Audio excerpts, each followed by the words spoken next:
In this episode, I have an early start and get to see the skies light up. I ride through another incredible valley. I get chased by a rainbow. The skies open up over a stunning valley. And I end up somewhere fancy.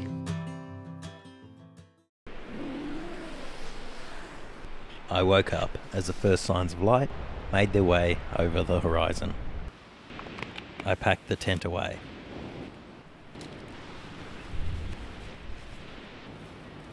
Then strap the main bag to the bike. Morning. Some nice rays of sunshine to wake up to. Not sure when the sunrise is. I think it's 7 something. Last night was good. Good sleep. Although there were some random wind gusts. Like it'd be perfectly still and then the tent would get blown down like flat. And then happened about 3 or 4 times and yeah, it was a little strange. Today, well, I guess the big thing is that there are 2 well-known tracks coming from the north. I came through on the Rainbow Valley Road one, I think that's what it's called, and there's another one called Molesworth Station. Well, it goes through there, but it's been closed. If you haven't noticed, it's really dry here, and there's a high fire danger risk, so they've had it closed. But apparently, it opens tomorrow. So I'm going to meander my way across towards Hanmer Springs again, because it exits out of there. And hopefully it will be open. Today, I guess I'm just going to wander. I'm not sure. There's no real plan. So, I'll get on the bike and see what we can find.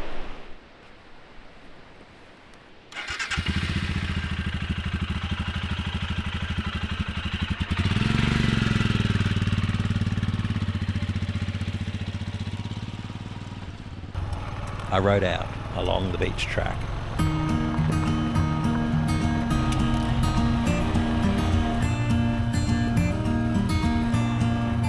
I headed back up the Hurinuri Valley. Then I saw a shot I couldn't resist. So a quick stop to get the photo and I was away again. I had waited for the moon to set, which meant now the sun had risen and was warming up the land.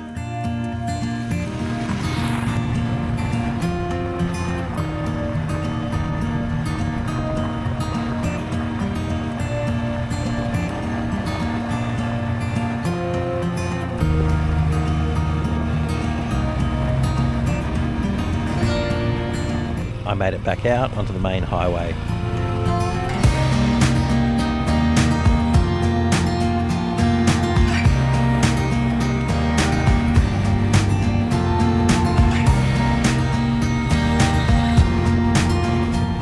I dropped back down to the coast.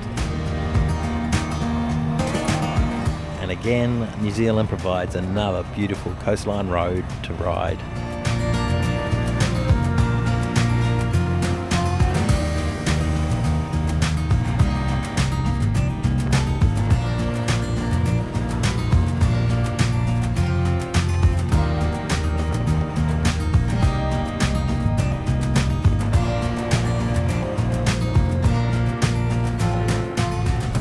I had made it to Kaikoura. It's quite windy here. Southerly's absolutely cranking. A lot of whale watching boats just here that I don't think they're going out today. I think I might just head inland. See if I can find a trail or 2 through there or just a cool road back to Hanmer Springs. It's windy. This area is one of the main whaling ports back in the day. At the end of the point is a seal colony, but with so much wind and getting to see one yesterday by myself on the beach, I thought I'd give it a miss.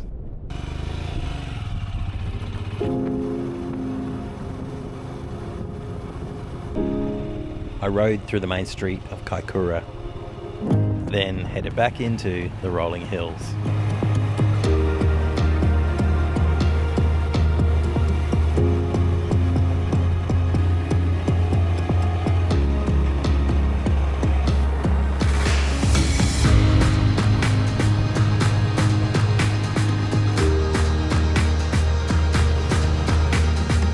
I saw a rather wide riverbed and a track leading onto it, so I thought I'd check it out.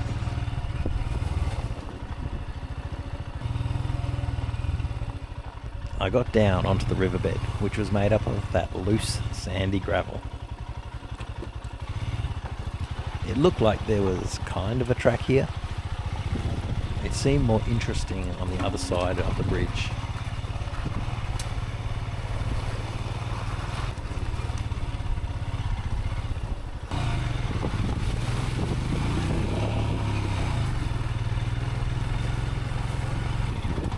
The gravel got softer. Then the walls of the riverbank narrowed into a gorge.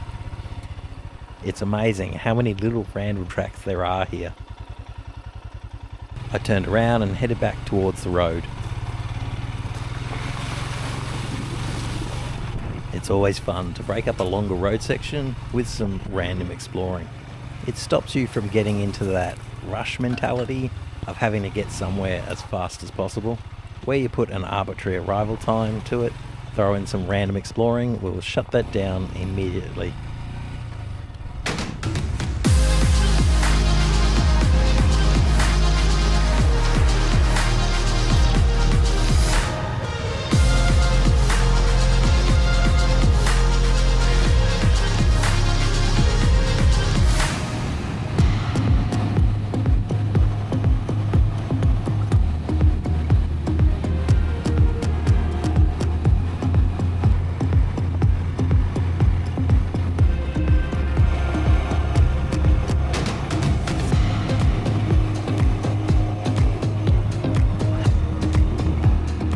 I had made it to Hanmer Springs.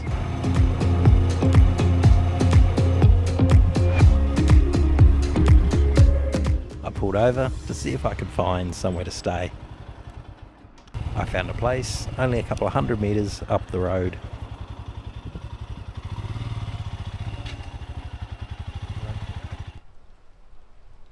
Seeing I got here before lunch, I thought I'd treat myself and actually stay in a lodge. Just a little room, but I'll be able to power up, have a shower again and do all those things, but it's right on the main street, so I'll be able to check out Hanmer Springs itself.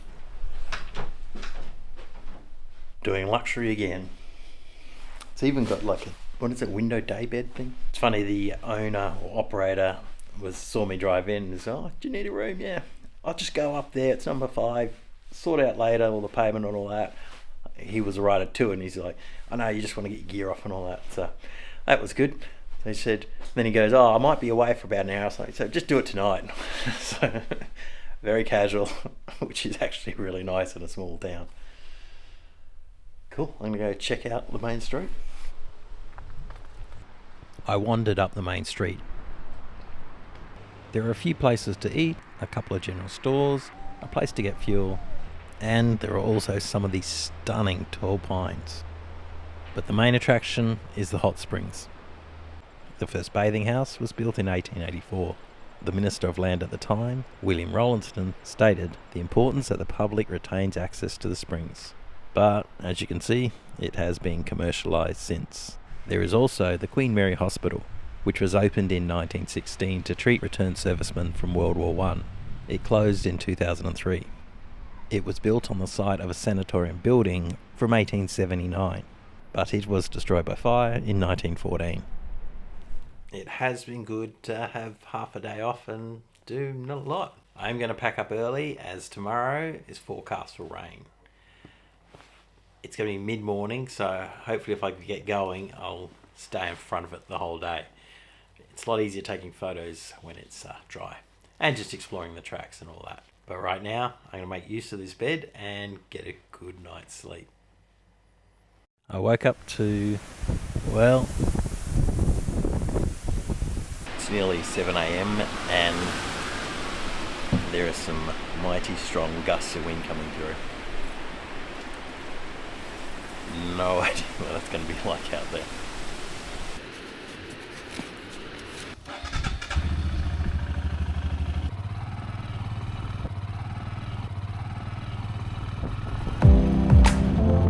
I rode out of town and up the hill.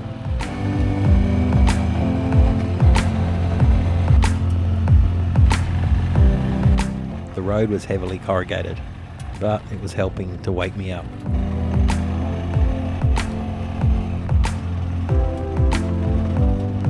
And the full moon was actually providing some light on the track.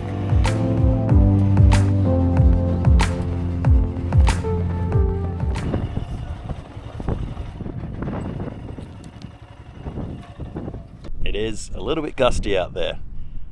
It's not too bad. It's a couple of times I had to ease up, but I'll just have to take it slow.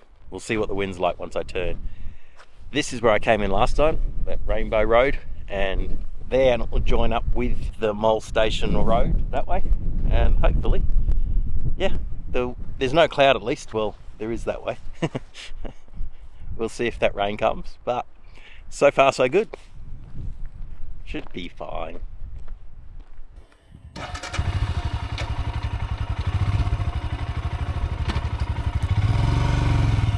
I rode off into the vibrant early morning sky.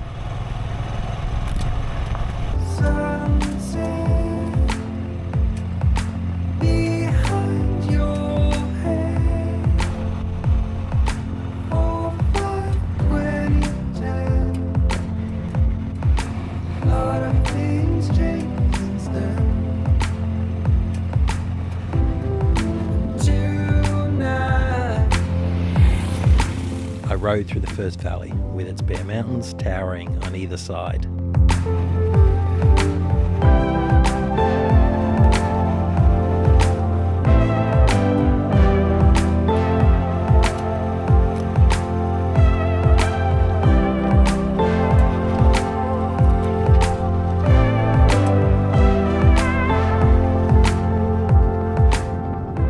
Now that's the direction I'm going to be heading. And that is coming from the southwest. The south looks okay. No idea if it's going to get me. Sunset behind your head. I headed into the next valley, riding alongside the Kaikoura River. And just as they all said, I pulled over and looked around. I had a rainbow hot on my heels. My body's cold, but my heart's on fire. This time, it is worth something too. I pulled over again. Yep, I was definitely being chased by a rainbow. Well, seeing as it was likely I was going to get wet, I may as well make it all over.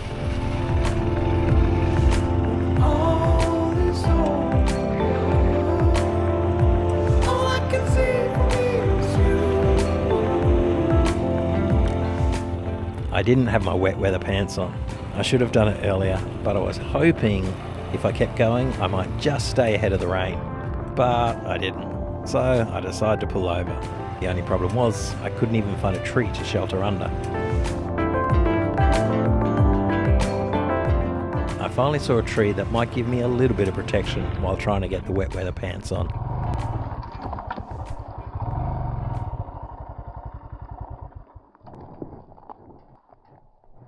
I stepped across and stepped into fresh cow dung.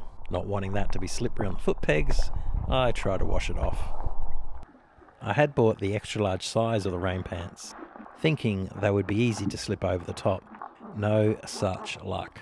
It's a little wet.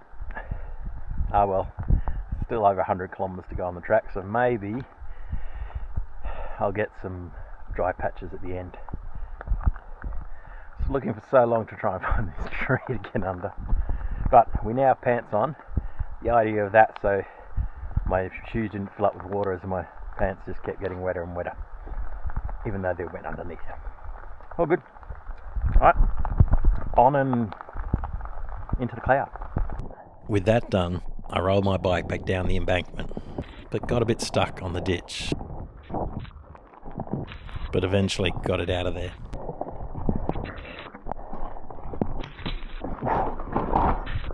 Yep, I dropped it. The wet weather pants were restricting my movement, and I couldn't get my leg over and lost balance. I picked the bike up, but it had been knocked out of gear into neutral, and I was on an incline, so it rolled away from me. I did it again, and same thing. But now it was on the flat, so third time's a charm.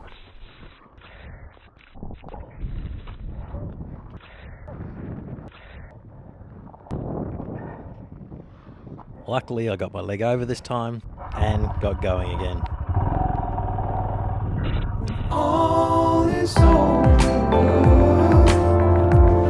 well, there's Murphy's Law right in front of you. I waited so long to find somewhere to shelter, I got even more wet. Then around the next corner is shelter.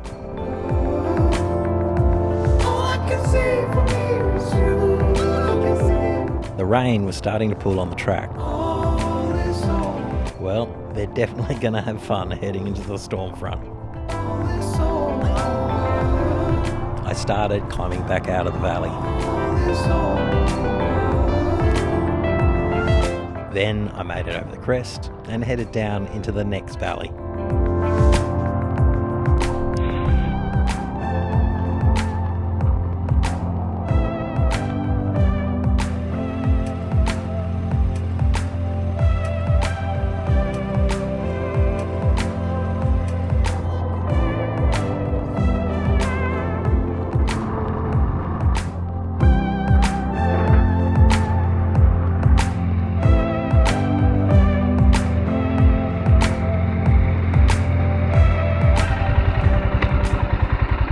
Well, it is New Zealand, so it had to rain on one of these days. I'm still trying to outrun it. It's still coming along here. It's teasing that there's some sunshine ahead, so hopefully I get to that. But otherwise, it's gorgeous and just disappointing. I keep seeing these photos I could be taking. Anyway, I'm gonna keep moving because that thing looks like it's getting closer.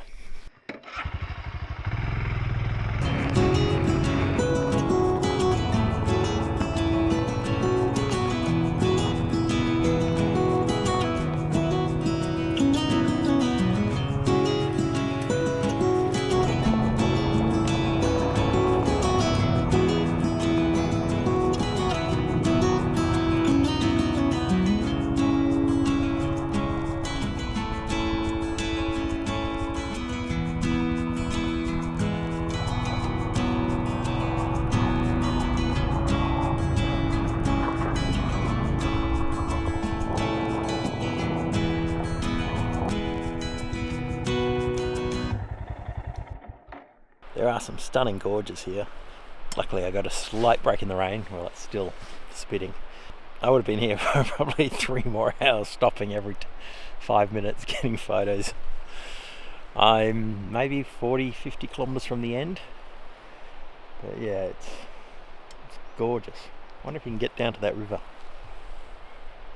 without just falling down.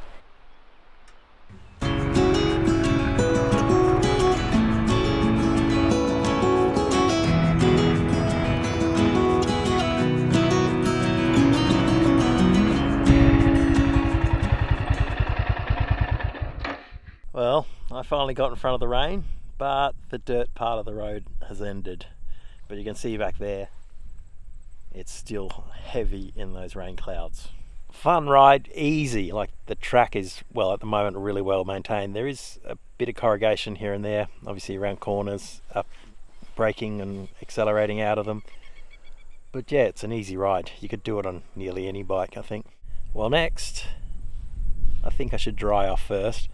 Boots, socks, gloves, everything's pretty soaked, and my pants because I didn't get the rain gear on till afterwards.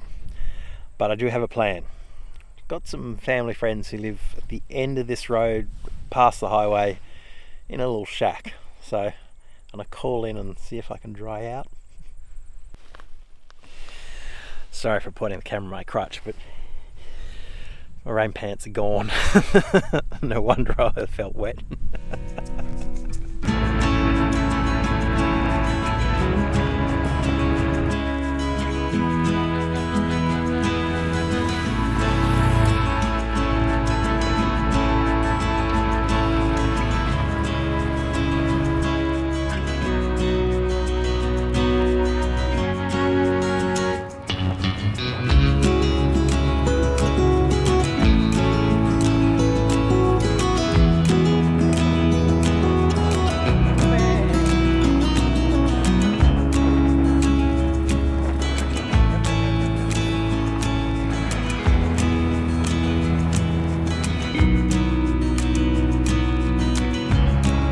I then rode through vineyard country.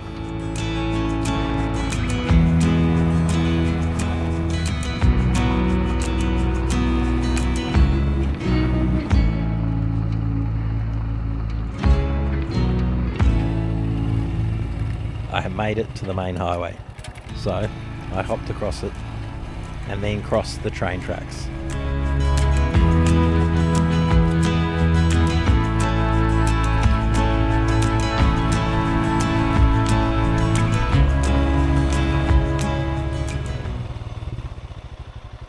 I pulled into our family friend's place.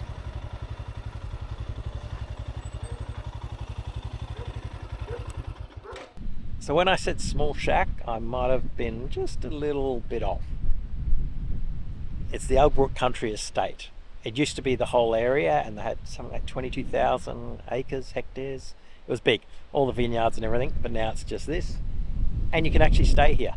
There are a bunch of bedrooms, there's a pool, there's a sunroom, there's a bar, it's got everything. And they actually have motorbike tours come through here and stay here. So it's run by Peter and Alex. Peter's actually in Australia at the moment. So it's just Alex here at the moment, and they had just had guests leave this morning. But yeah, I think the Royal Enfield looks quite at home in front of a country estate. It was created in 1885 for the 10th Lord William Clifford of Ugbrook, Devon, England. It certainly fits that period of building. Hey, big boy. They also have some horses on the property who are very friendly and very keen to find out where the apples are stored. And quite a loud rooster and a few chickens.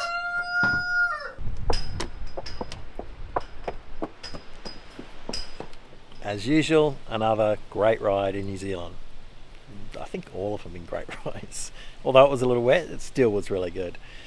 Tomorrow, we're going to head north and sort of just wander around the coastline. I've got to end up in Picton, where the ferry goes from, as the ferry I'm on is very early in the morning, the next morning. So instead of trying to get there in the dark, I thought I'd stay. There's a campsite right near there. Do that, and less hassle, less drama, hopefully. See what tomorrow brings. So it was time to bunker down into something a little bit bigger than the tent, as the last of the light faded over the hills to the west.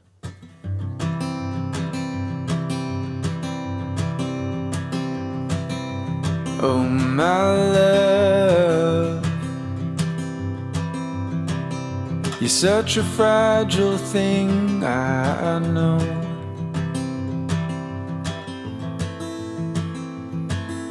In the next episode, I wind my way to the north, where there are incredible bays and stunning roads on the cliff's edge, as I explore the north of the South Island.